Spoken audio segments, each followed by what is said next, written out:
of here! You don't belong here! Please stop! I'm just a guest here.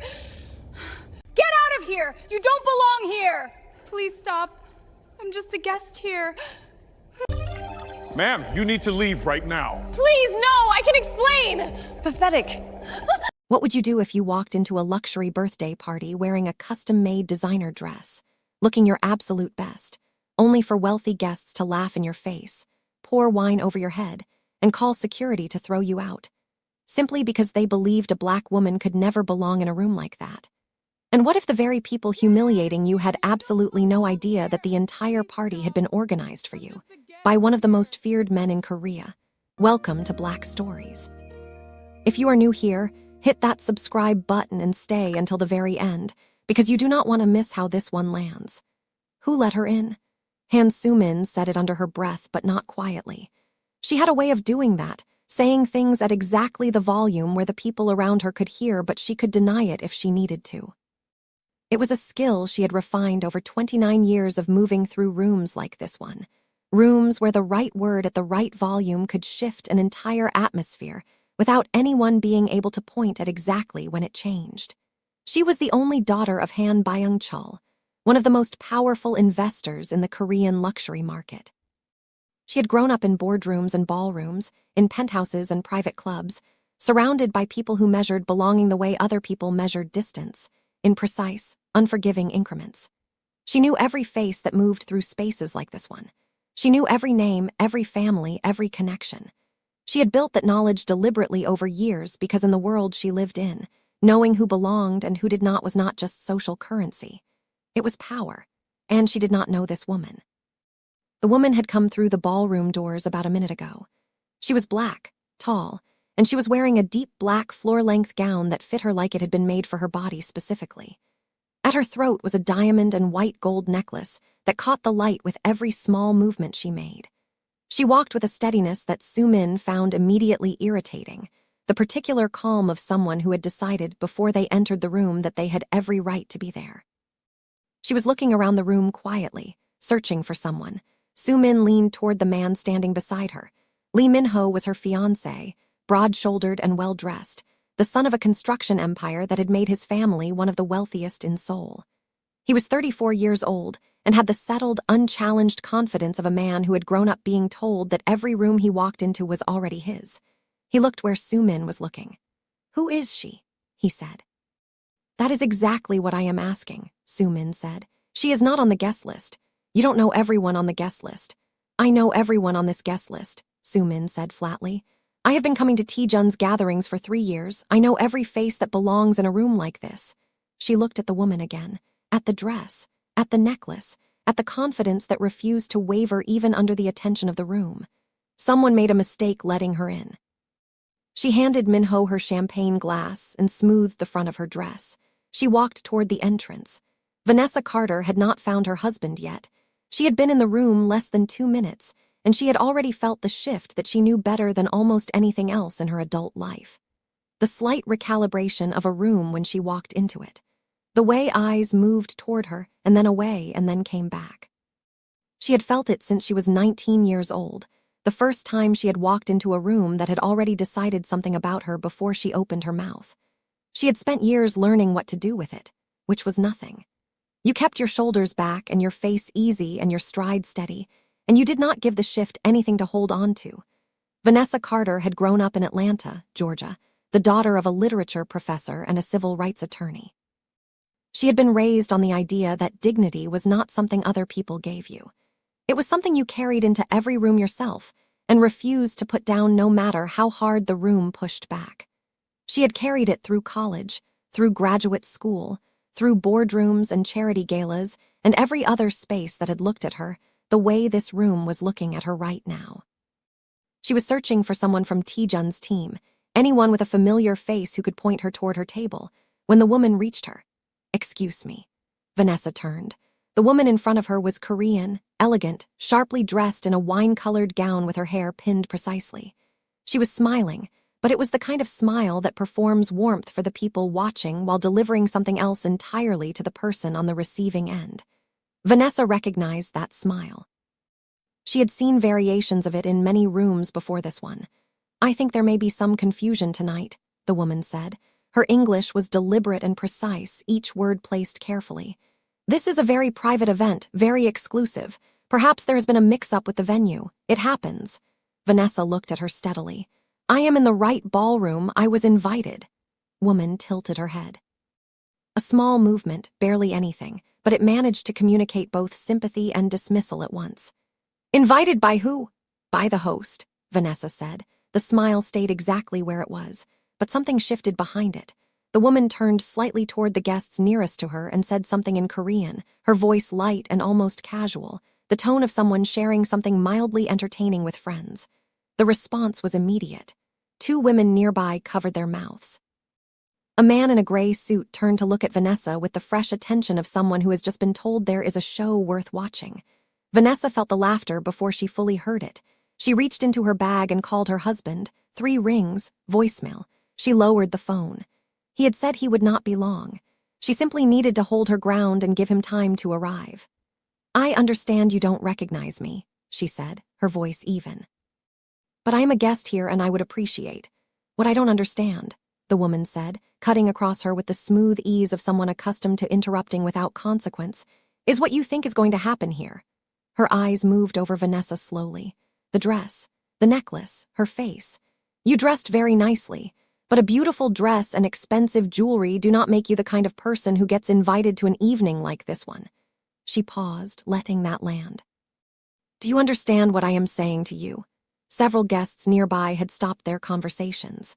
The attention of the room was beginning to gather around this corner of the ballroom, quietly, organically, the way it always gathered when people sensed something worth watching.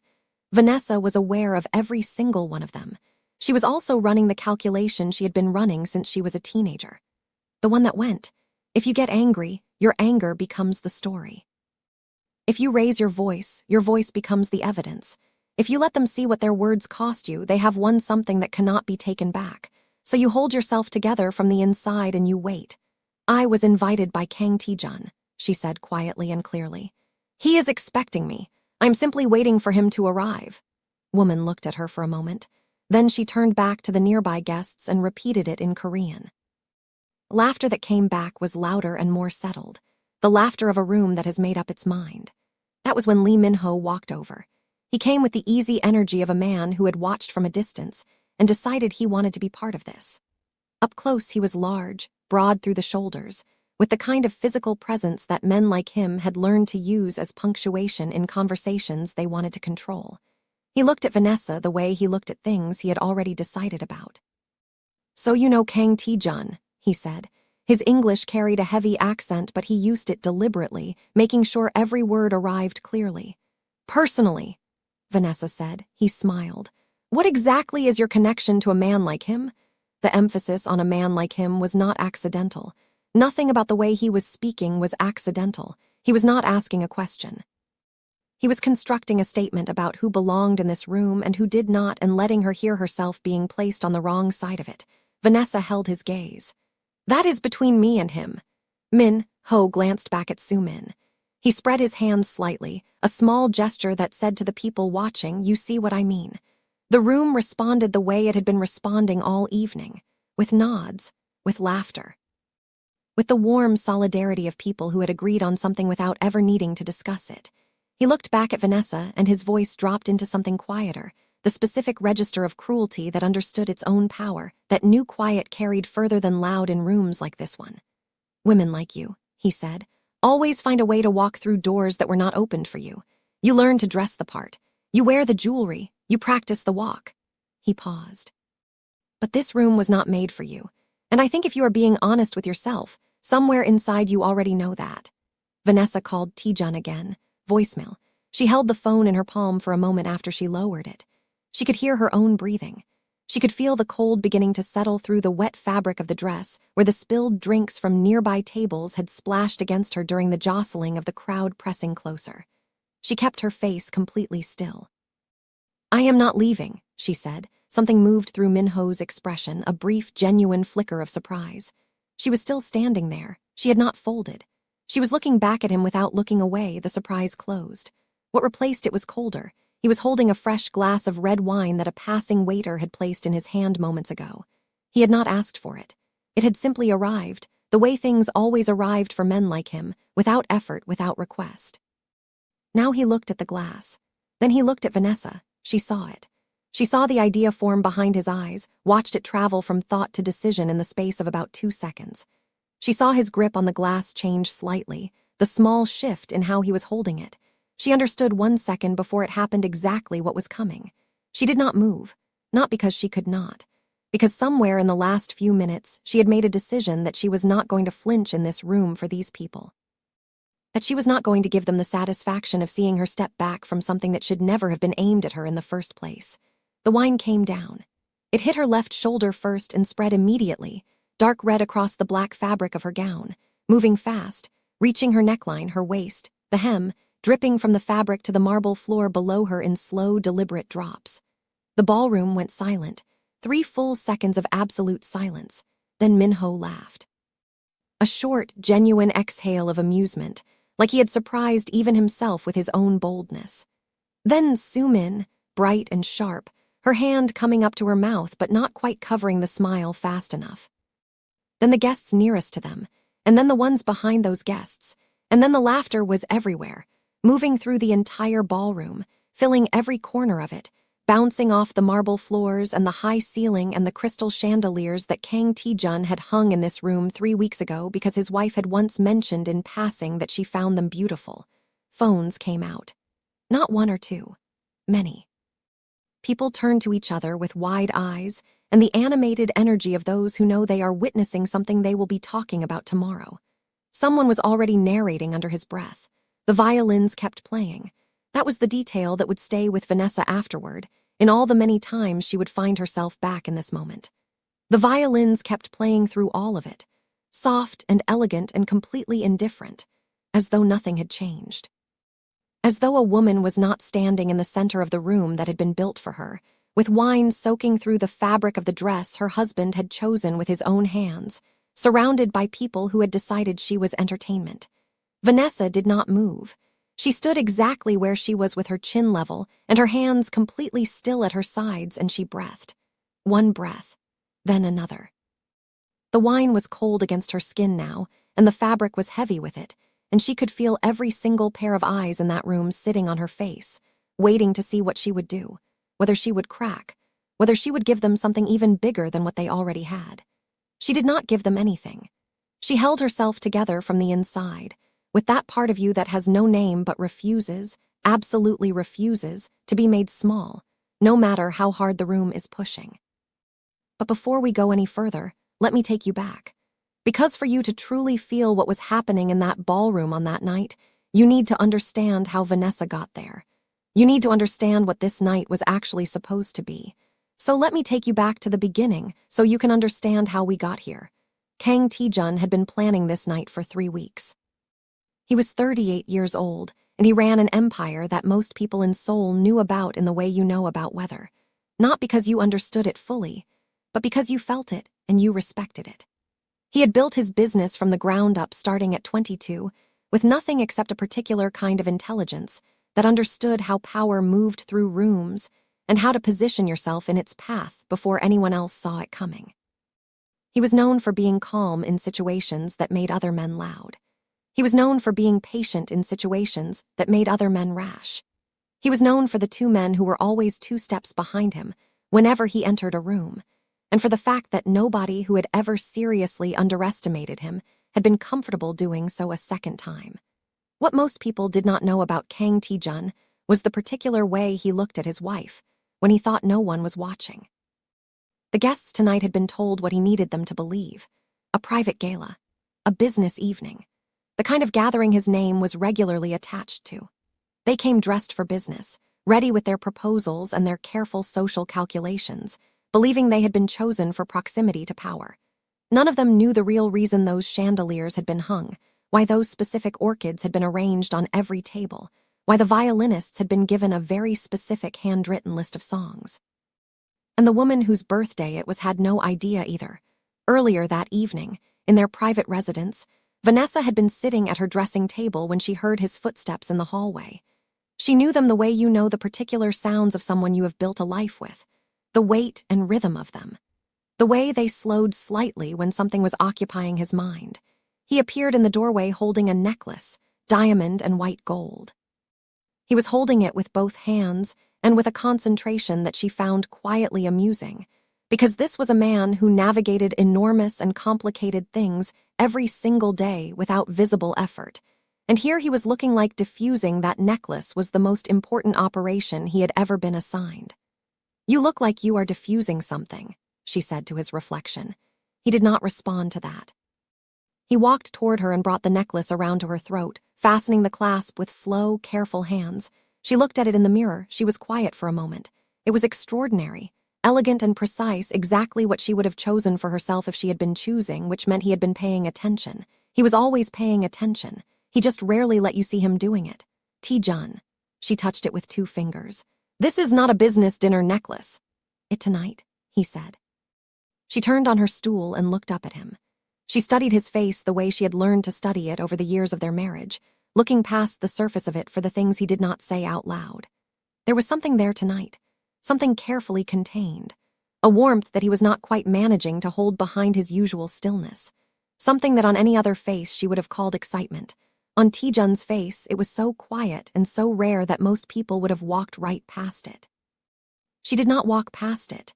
"Important is tonight?" she asked. He held her gaze. "More important than most." She waited. He did not add anything. "Business important," she said slowly, "or the other kind of important." The smallest pause, barely a breath. "Just be there," he said. "That is all I need from you tonight." Dress had arrived 3 days earlier in a white garment bag with a small folded note tucked into the inside pocket. His handwriting.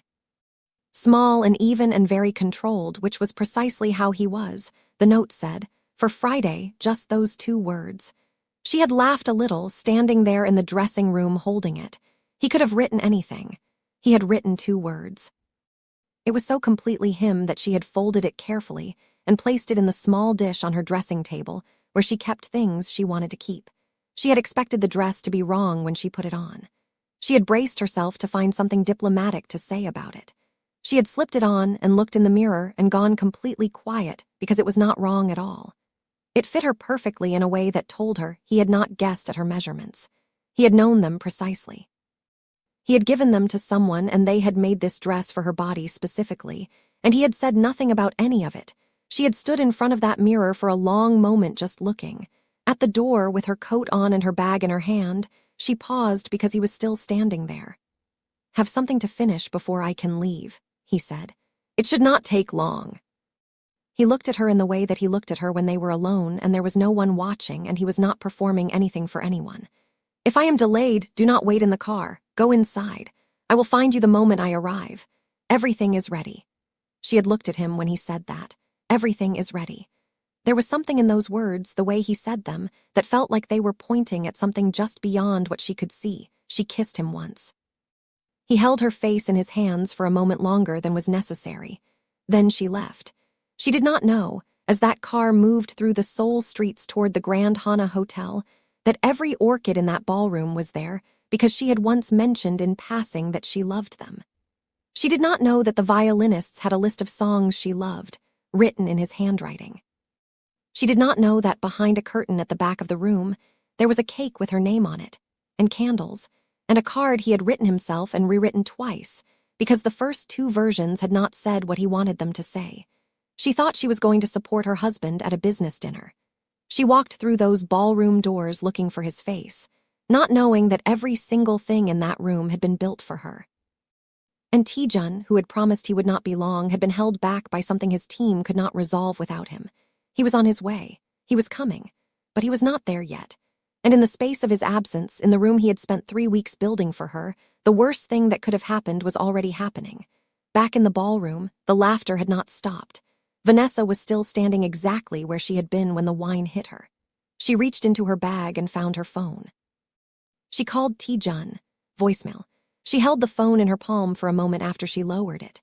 She could see Min-ho behind her in the reflection of a nearby mirror, already turning back to his group, already performing the moment back for an audience that was completely receptive, his hands moving as he narrated, the laughter responding in waves.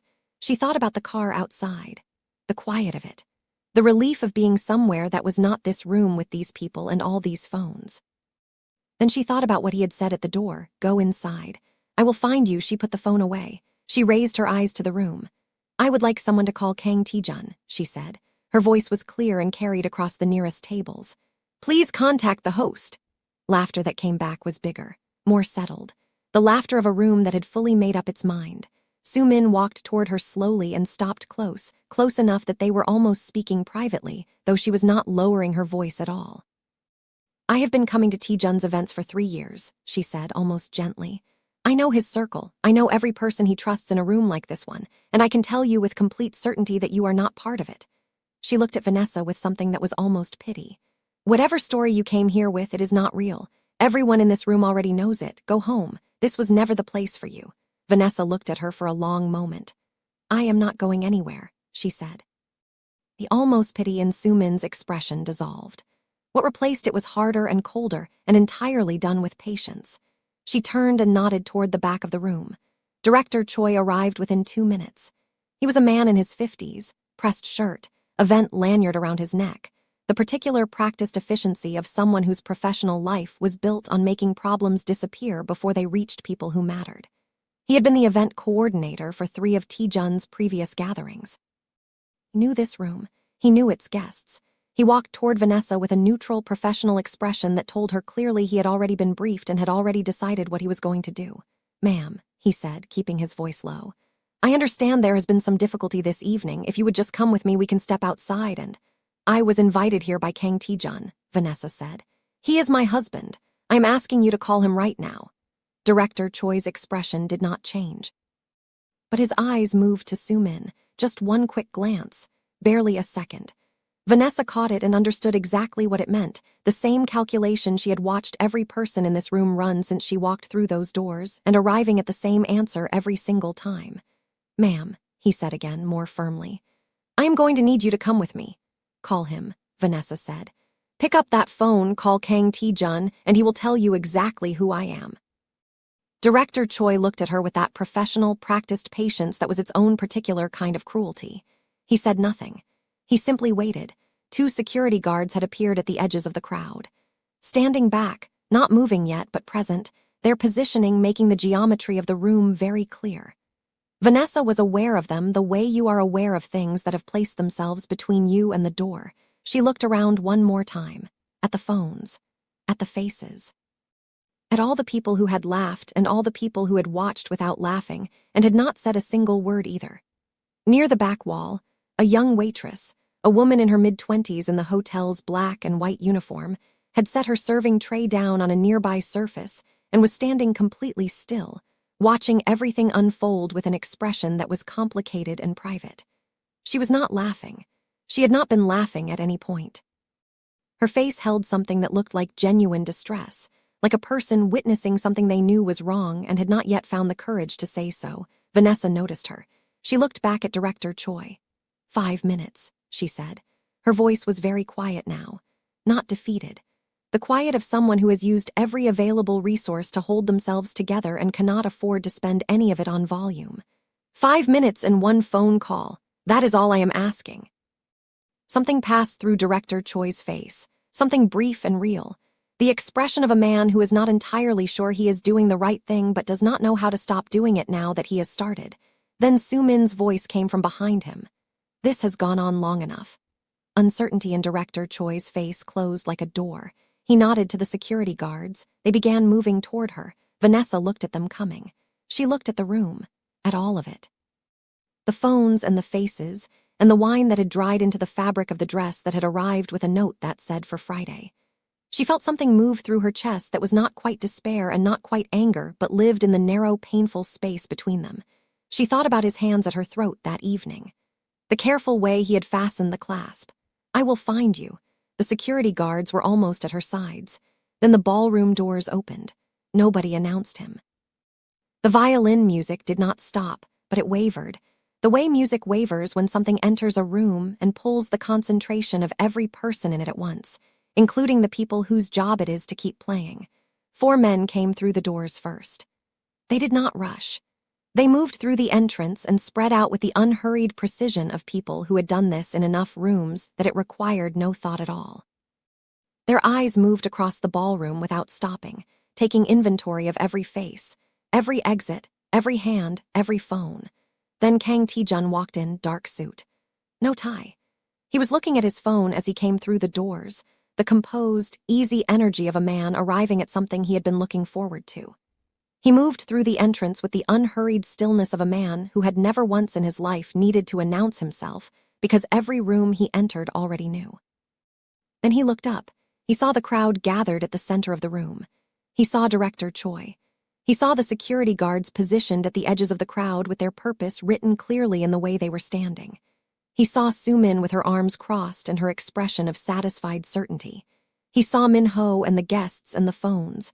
And then he saw Vanessa, standing in the middle of all of it, completely alone. The wine across the front of the gown he had chosen. Dried into the fabric now, dark and permanent looking. Her chin was level. Her hands were at her sides. She was looking at him across the full length of the ballroom with an expression he would carry inside him for the rest of his life, not broken, not collapsed, not asking to be rescued, but present and steady, and waiting with the patience of a person who had decided she was not going to leave and had held to that decision through everything this room had thrown at her. Something happened in Tae-Jun's face. It was not loud.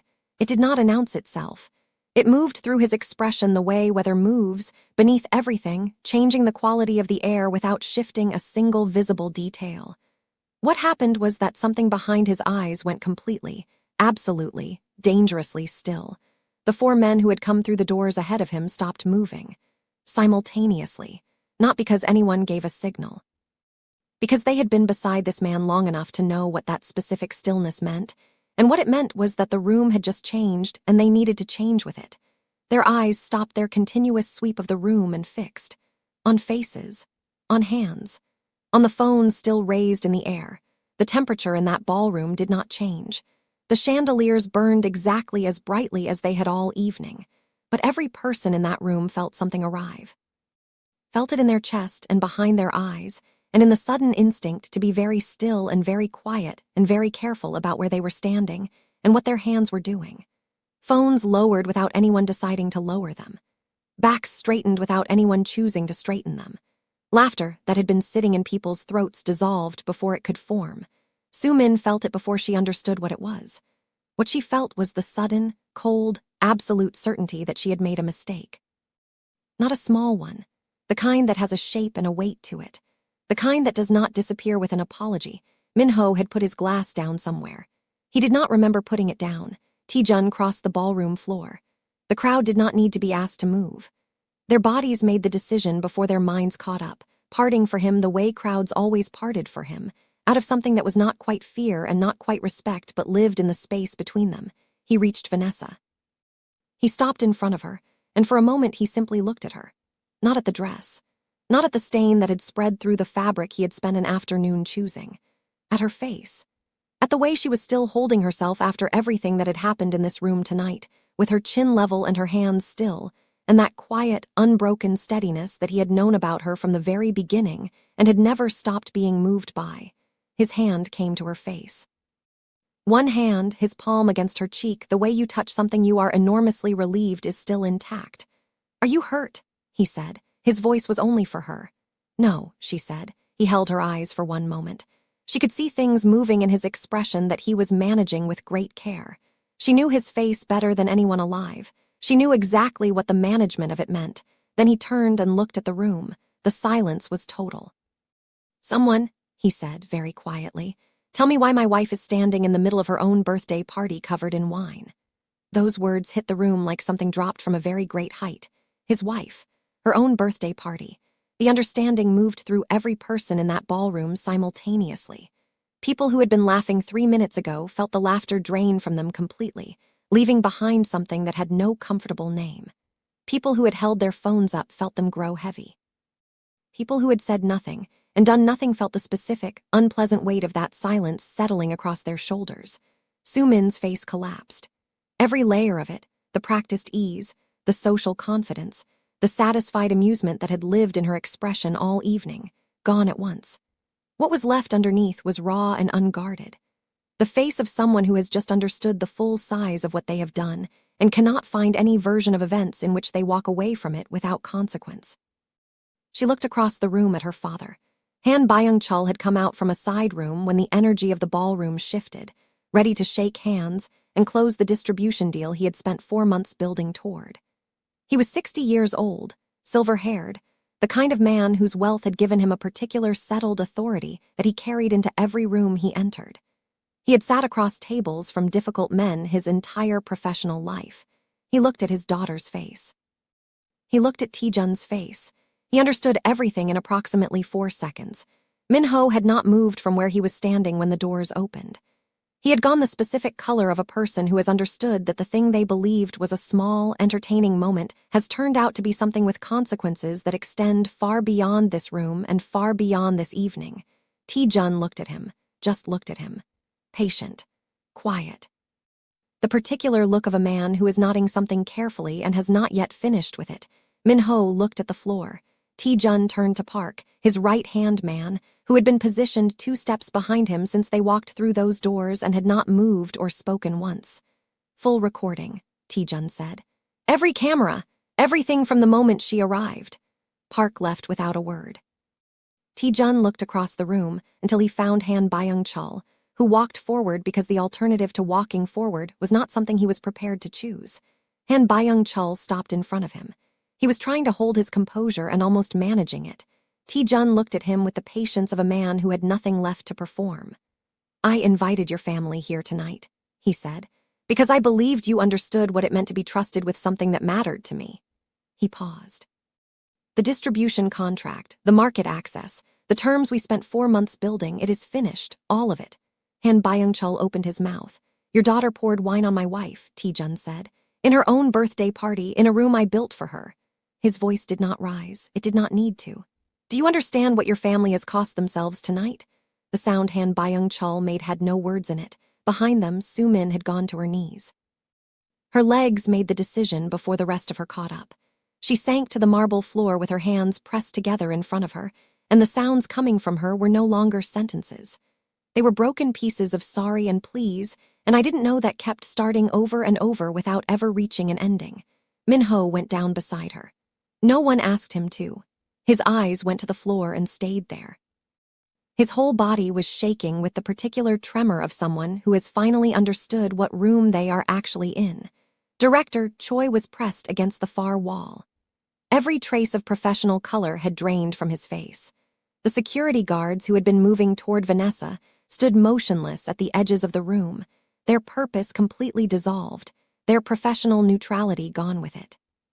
Every phone had disappeared, slipped into pockets and purses with a speed that suggested if they went away fast enough it might create some distance between the people holding them and the things they had been doing with them 20 minutes ago. The violins had stopped. The room was completely, absolutely silent. Tae-Jun turned back to Vanessa. He stood in front of her and looked at the dress. Really looked at it. At the dark stain through fabric he had spent an afternoon choosing.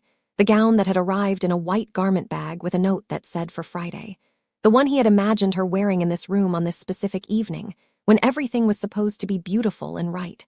Something moved through his jaw. Small and controlled. He reached into his jacket and produced a folded cloth, one of his small particular habits that she had always found quietly tender, and held it out to her. She took it.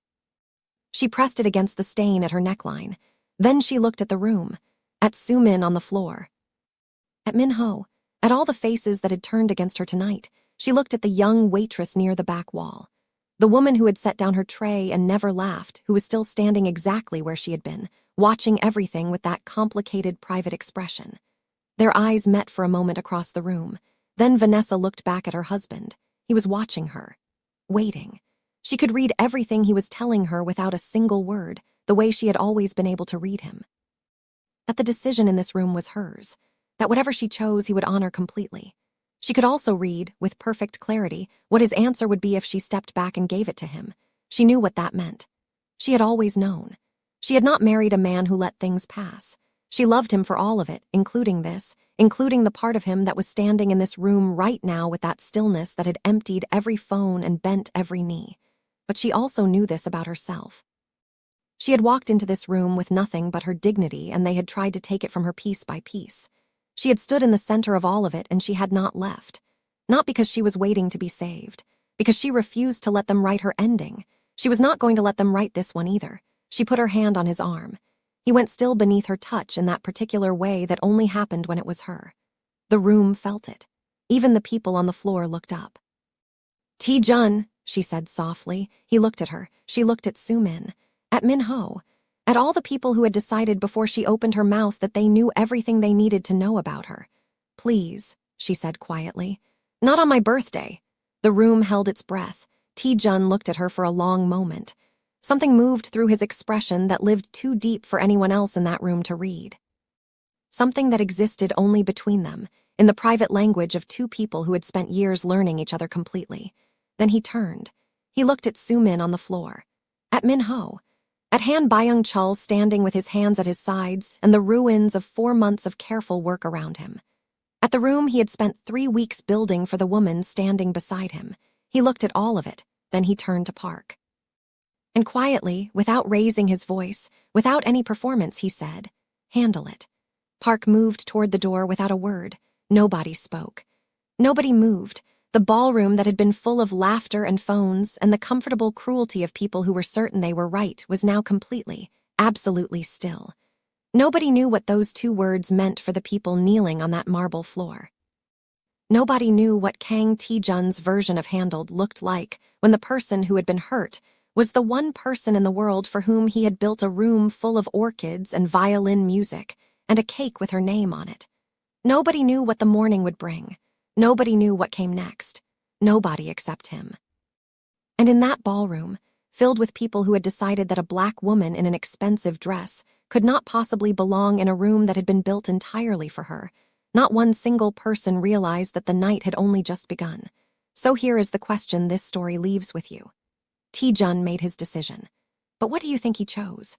Did he show mercy?